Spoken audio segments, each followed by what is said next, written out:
বাবা মা না থাকলে কী অবস্থা হয় সন্তানের, সেটা যার বাবা মা থাকে না একমাত্র সেই বোঝে।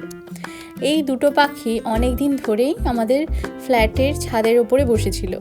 ভেবেছিলাম হয়তো সন্ধেবেলাতে তার মা এসে তাদেরকে খাইয়ে দিয়ে যায়, কিন্তু দীর্ঘ 2-3 দিন দেখার পর যখন বুঝলাম যে ওর মা আর আসছে না, তাই এই দুটো বাচ্চা পাখিকে ঠান্ডার মধ্যে ছাদের উপর রেখে আসতে পারলাম না।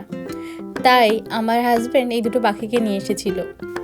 তাই অনেক খোঁজাখুঁজি করার পর একটা বক্স পেয়েছি, তার মধ্যে একটা কাপড় দিয়ে অনেক কষ্টে একটা টাওয়েলে জড়িয়ে দুটো পাখিকে রাখলাম।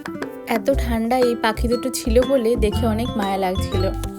যেহেতু ও অনেক দিন ধরেই পাখির সাথে আছে, মানে ওর অনেকগুলো পাখি আছে, তাই জন্য ও পাখি সম্পর্কে আমার থেকে বেশি জানে।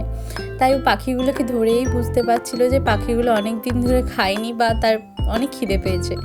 তাই আজকে আমরা ভাবলাম পাখিগুলোকে কি খাওয়ানো যায় আর কিভাবে খাওয়ানো যায়।